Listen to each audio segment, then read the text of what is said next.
Hey, I'm Amanda from Trifecta Fitness. We're proud to be Clarksville's new Get Fit headquarters. Trifecta Fitness is a state-of-the-art spin and strength training studio. Our spin studio is truly one of a kind in this area, complete with 20 state-of-the-art live fitness bikes and an incredible sound system. Our strength training is done in small groups of 6 or fewer, and all of our strength and spin classes are scalable for every level of experience. Come see us in the heart of Clarksville, just behind MAPCO at the corner of Old Trenton Road and Wilma Rudolph Boulevard. Call us for more info at 931-542-6265 or download our Trifecta Fitness app for a full list of upcoming classes.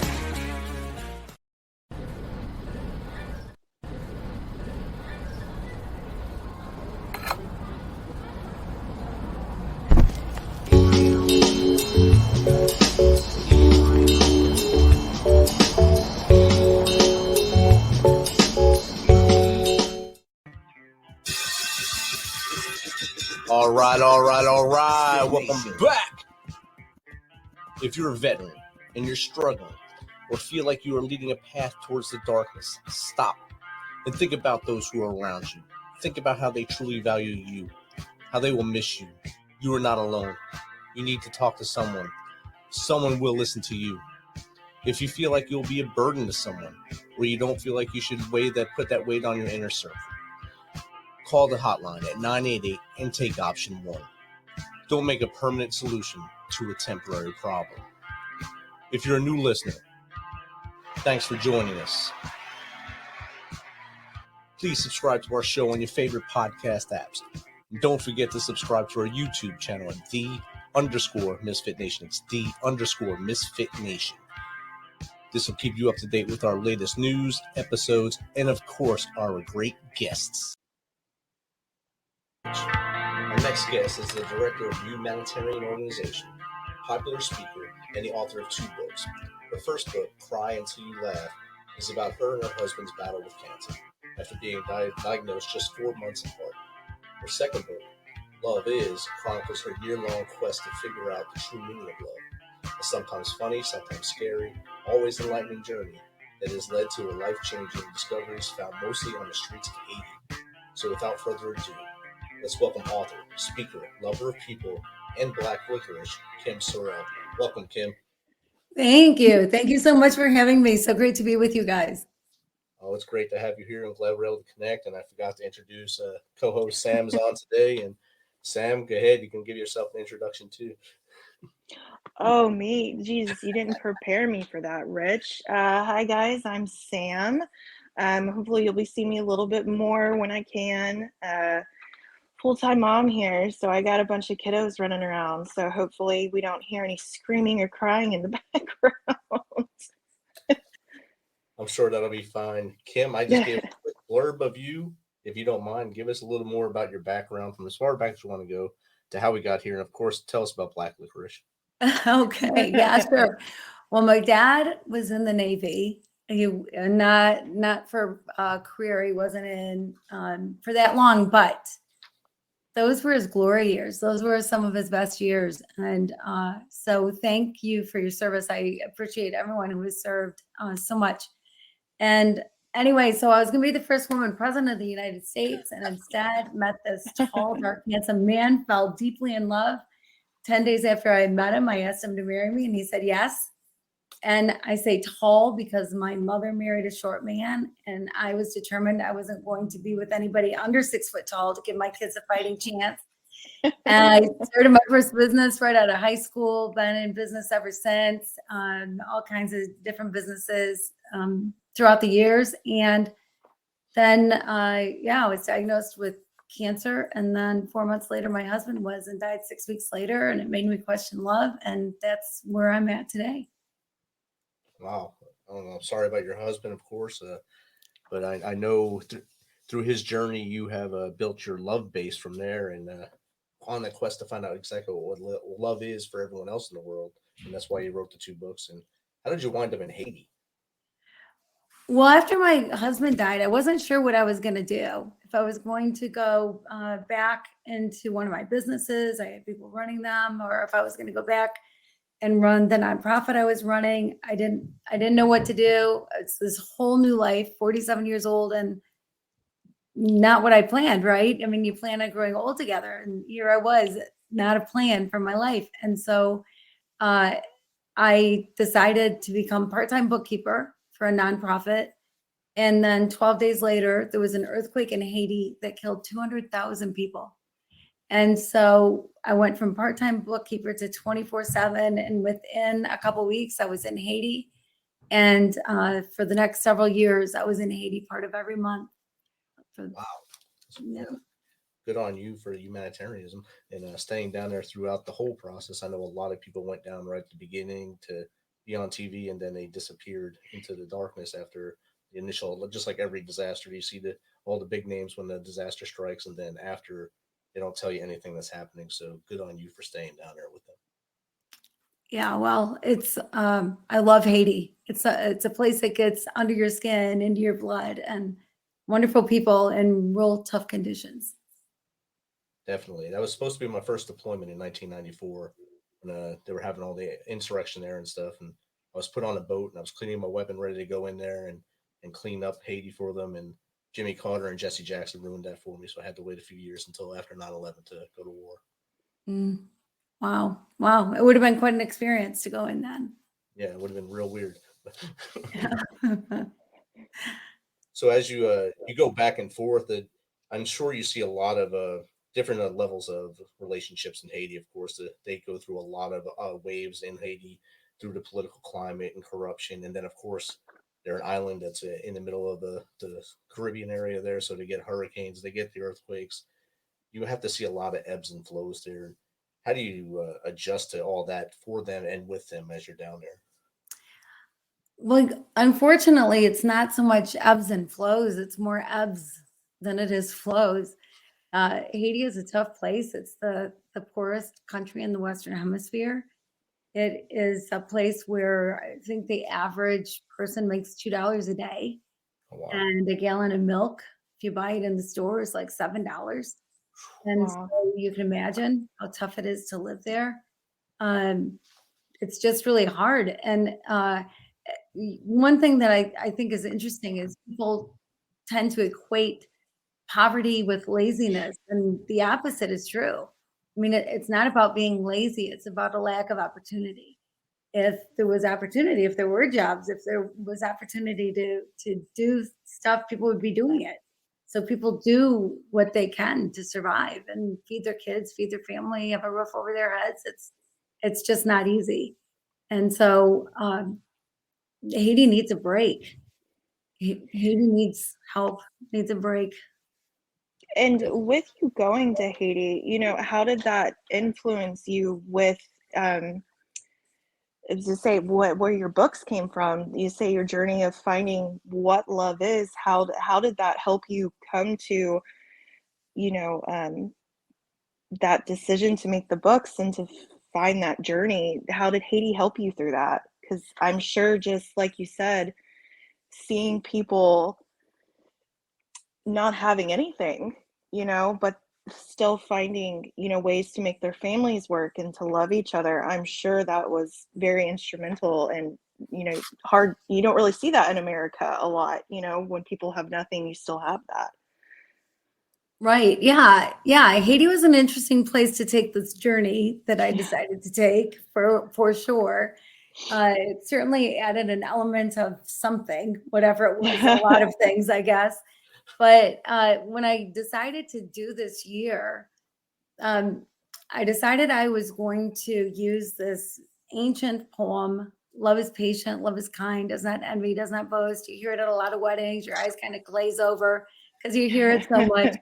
But I thought, well, I'll use that as a roadmap and figure out what is love that is kind, what is love that is patient. And I would take one word a month and figure it out. And first thing I figured out is there's 14 is an instance of love. So I did the math and it wasn't going to quite work in a year. So it took me a bit longer than a year at one a month. But I start each chapter. This was a journey, by the way, that I was going to go on, whether I ever told a soul about it, if I wrote a book about it, if the book got published. I needed to do it for me. And so I start each chapter with what I think it's going to be, because a lot of it seems so simple. Love is patient. We know what patience is, right? So I talk about what I think it's going to be. And then the story, whatever it is that happens to me in Haiti, or I make happen in Haiti. Unfortunately, some of the things are my own demise. I tell the story of what happened when I was chased by a motorcycle gang. I had to sleep outside with tarantulas and snakes.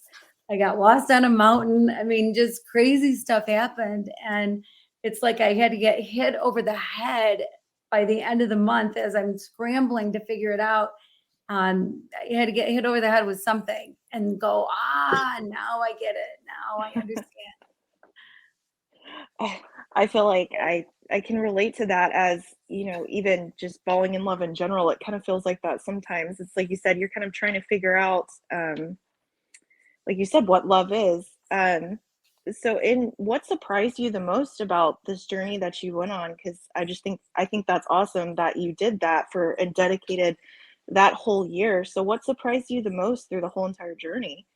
Well, one thing that really surprised me is that I was able to do it. I have a hard time going to a restaurant and committing to an entree, let alone committing to a year of doing something. So, that was kind of a surprise for me. But the thing that was so surprising is that love was not what I thought it is. Not what I've been taught. That, we learn love from our parents, from our grandparents, whoever, the people that influence us in life. And not everything done in the name of love or said in the name of love is love. And to find out what love really was earth shattering. It changed my life, changed the way I look at people, the way I look at myself, the way I look at the world. And so there are myths about love, things that are sort of common beliefs about love. Like Sam, you talk about falling in love, right? So you find your person, you fall in love, whatever. And then you get married.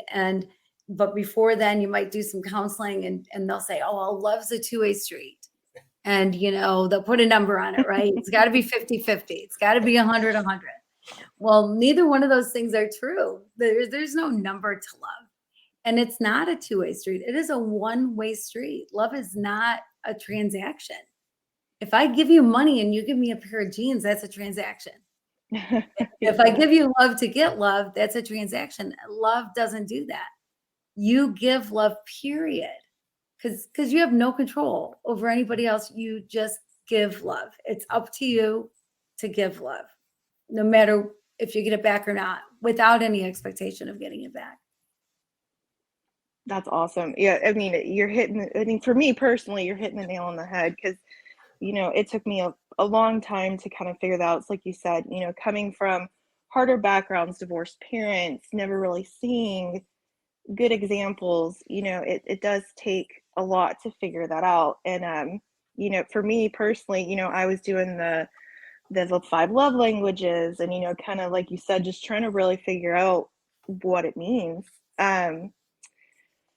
So what's a good story that you have that kind of brought you a new understanding of love? Do you have any good? I'm sure you have so many stories that you could tell us. We could probably sit here for hours, but what's one of your favorite ones that pops in your head?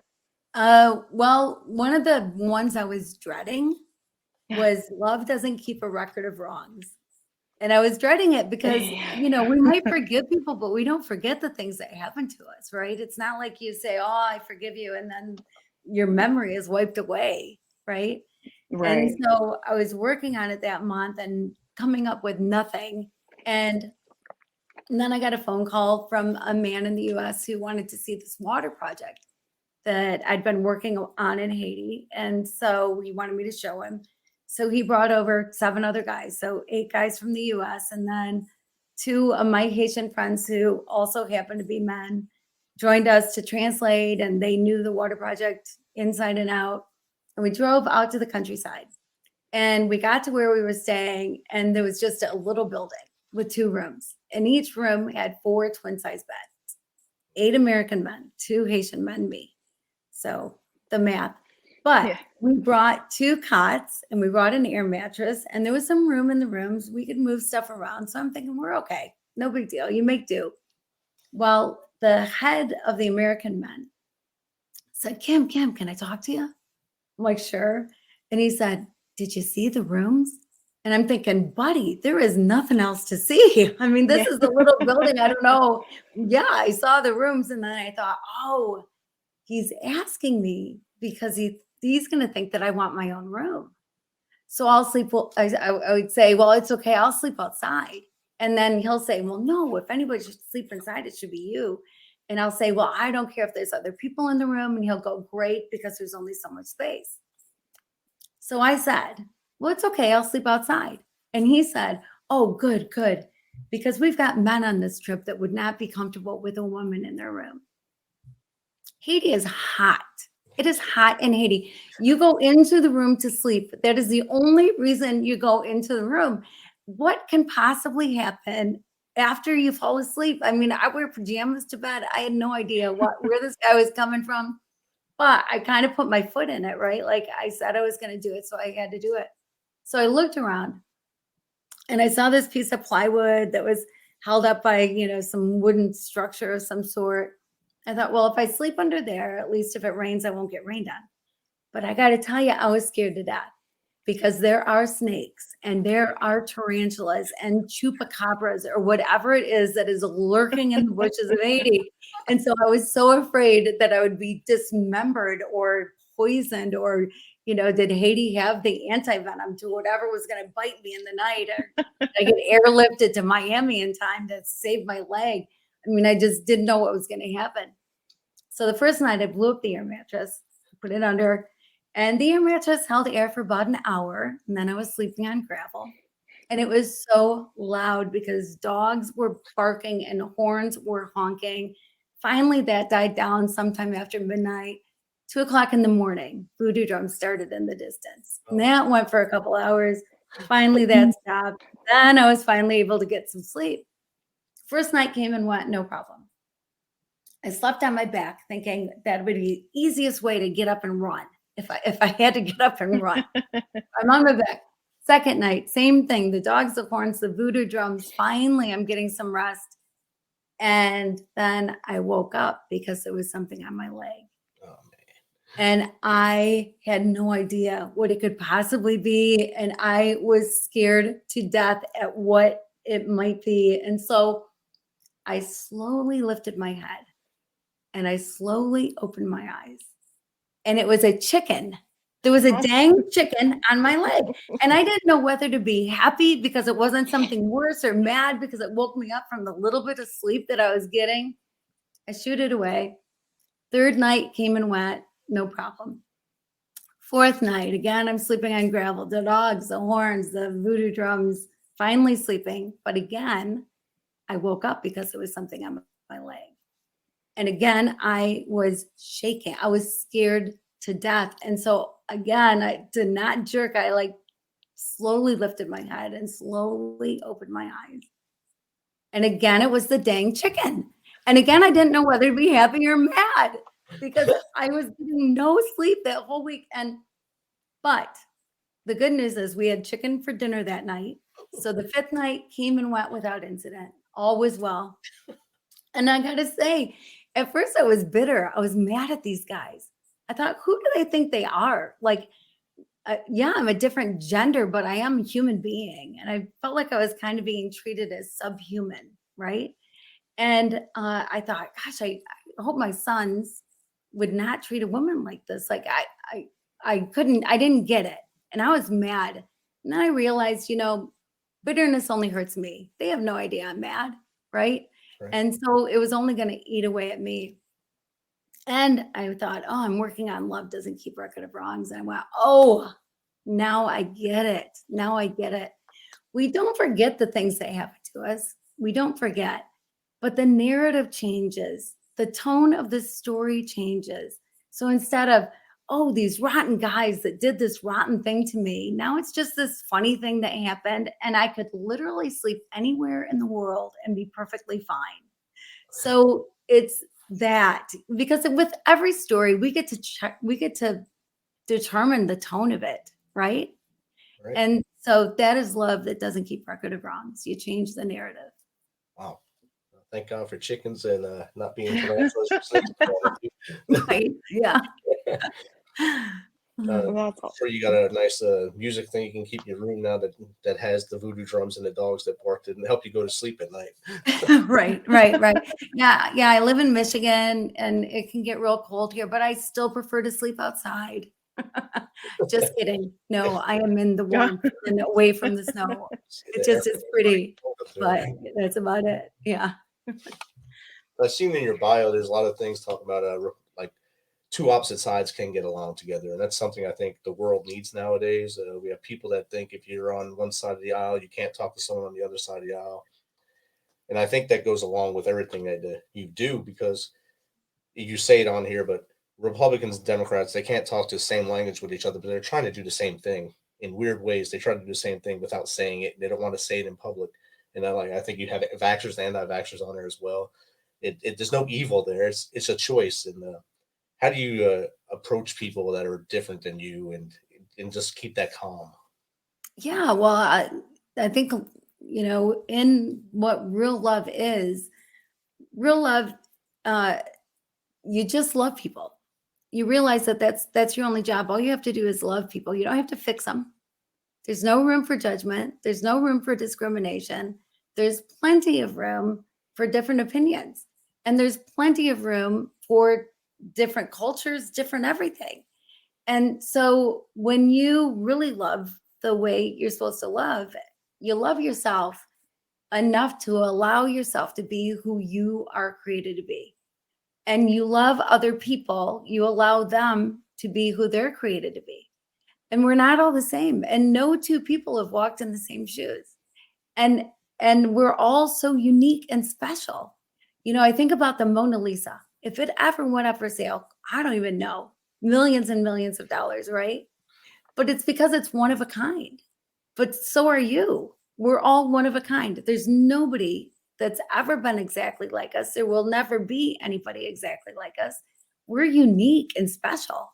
So each person is, and love recognizes that. When you love, you recognize that you haven't walked in those shoes, and let people be who they want to be. And different opinions are fine. That it's fine. It's fine. If everybody was like me, I'd probably be at war or unhappy or bored. I don't know what I'd be, but it's good that there's differences, right? But love takes away all those labels. Right. When I was in Afghanistan, and I had a leader that was just at me all the time because we're butting heads all the time about stuff. And another guy came in and said, "Why don't you just go have a Coke?" I said, "What do you mean go have a Coke?" He said, "Just go sit down and have a Coke and talk." That's all it took, was us to sit and talk and find out we wanted the same things, just we're trying it different ways and going after each other, and we made it work. Yeah. It's amazing what happens, right? When you actually listen to each other. Exactly. Yeah. We should just start telling people to do that. Just go sit down and have a Coke and talk. And the sad part is if more people did that, there would probably be a lot less fighting in the world. Yeah, for sure. For sure. I mean, yeah, absolutely. Because we're all in this together, right? And we want good.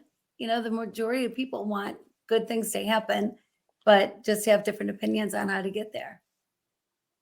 And different approaches, yeah. And I had my first job out of the military. I worked for a nonprofit, and then there's a big divide in the nonprofit there. We had some veterans that worked there, and then a lot of 20-something-year-old females that never served and had no idea about the military. They were just getting a paycheck and thinking they were doing things, and they were social justice warriors.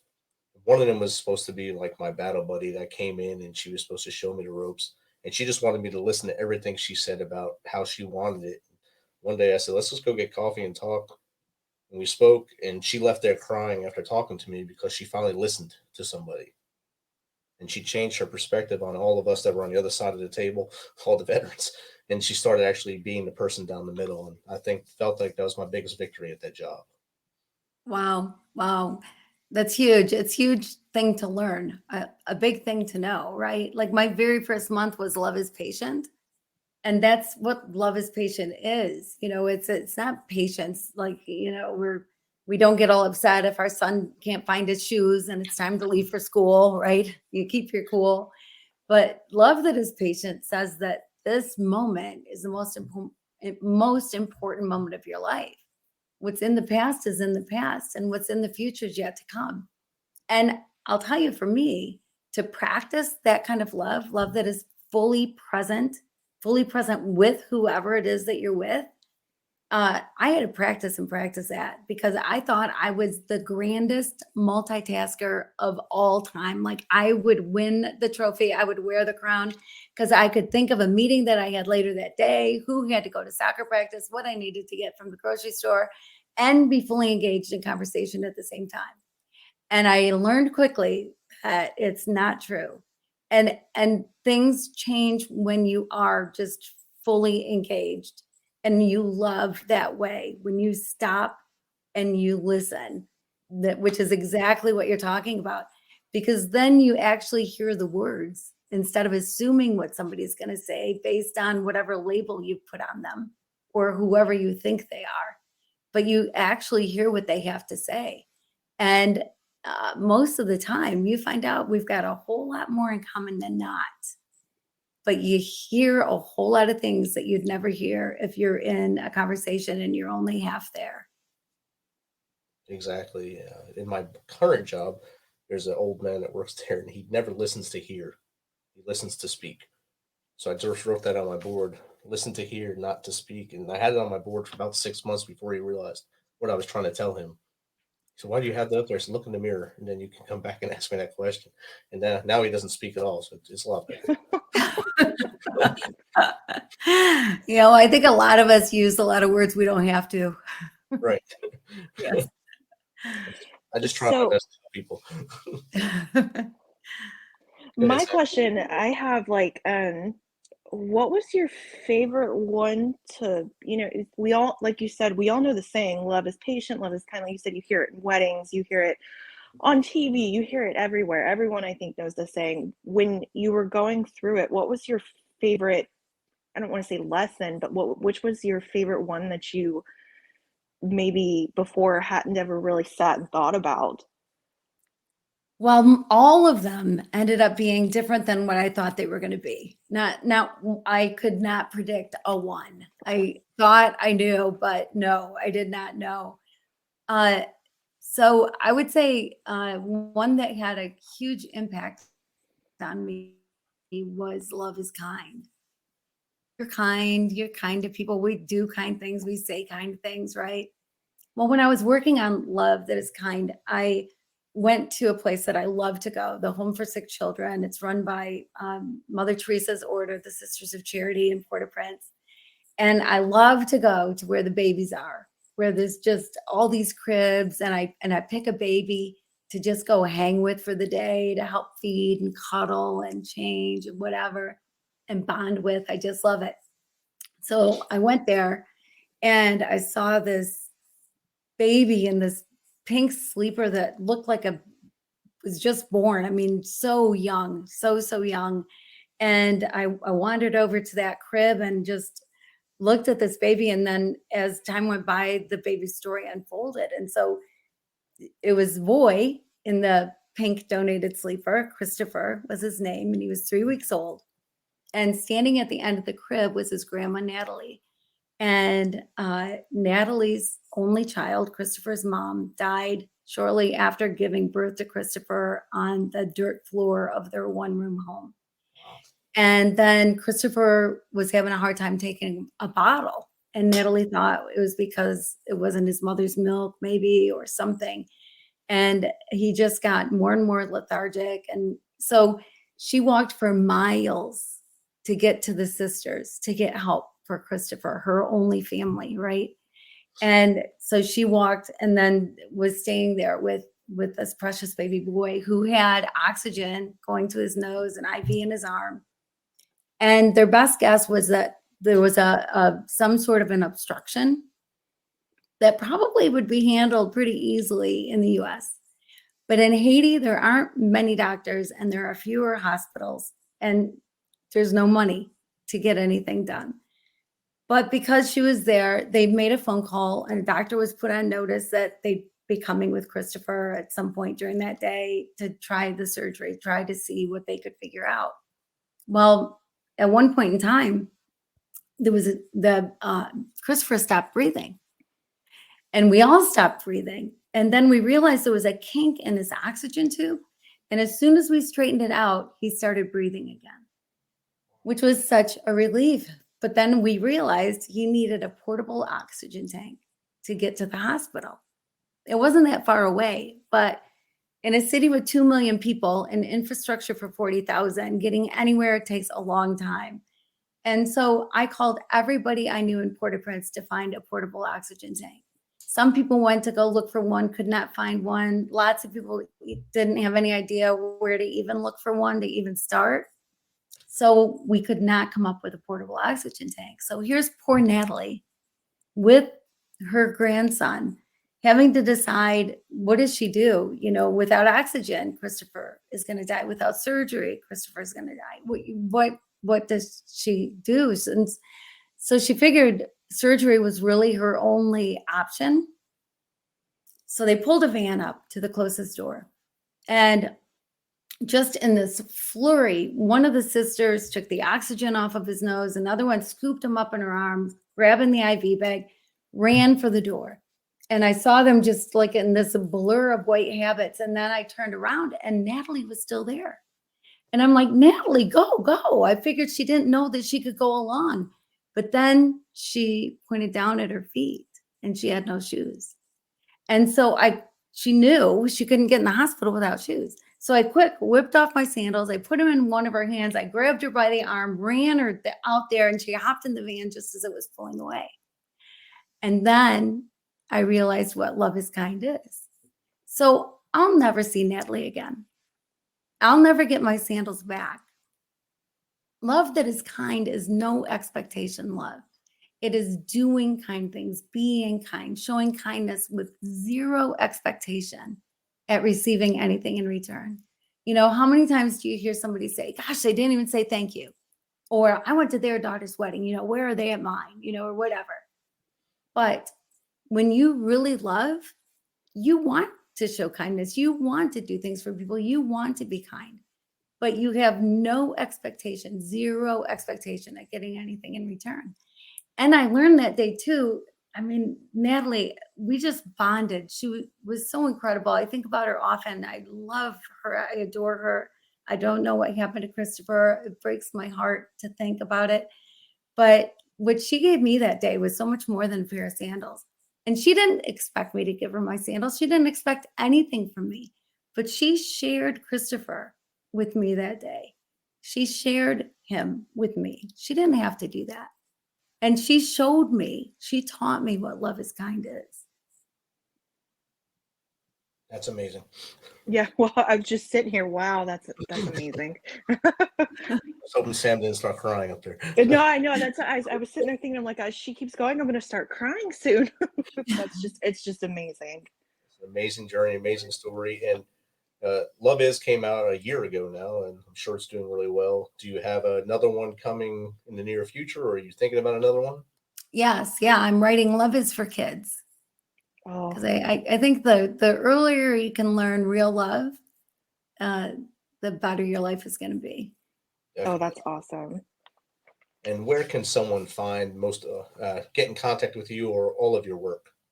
Yeah, well, Kim Sorrelle, my last name is obnoxious. It has way too many letters. There's 2 R's, 2 E's, 2 L's. So it's hard to remember. SORRELLE. KimSorrelle.com is my website. But you can get there through loveis.info. Love Is, the name of the book is Love Is. So loveis.info. I'm all over social media. My book is available everywhere. It's available at brick and mortar stores. It's available online on Amazon, everywhere. It's coming out on Audible, which I love because I love Audible.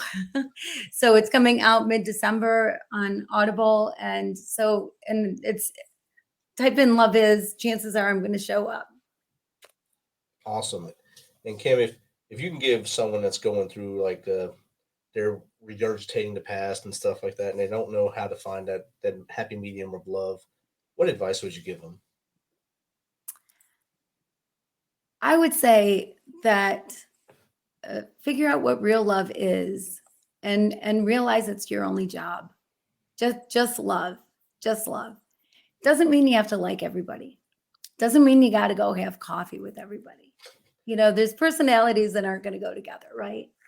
But you can love people anyway and be love to them and show love. And sometimes you got to walk away.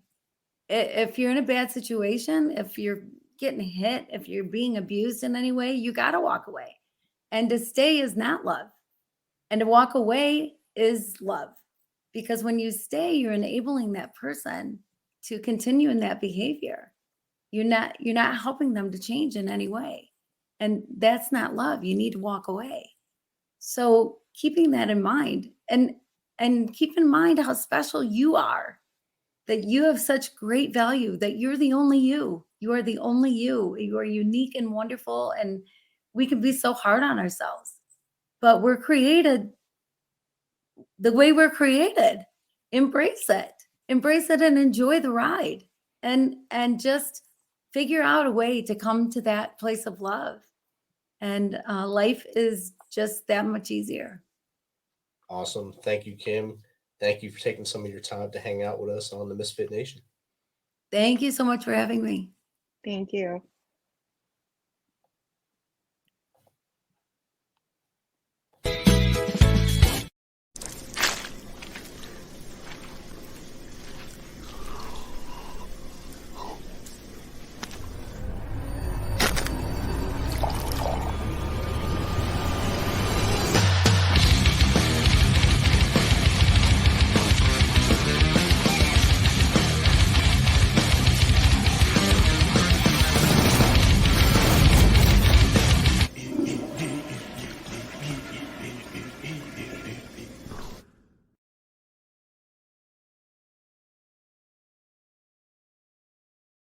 Thanks for checking us out and being a part of the Misfit Nation. Don't forget to visit our website at themisfitnation.com. That's themisfitnation.com to catch up on all of our episodes and also to get some of that great Misfit Nation gear. As always, be humble, stay hungry, and keep hustling because we are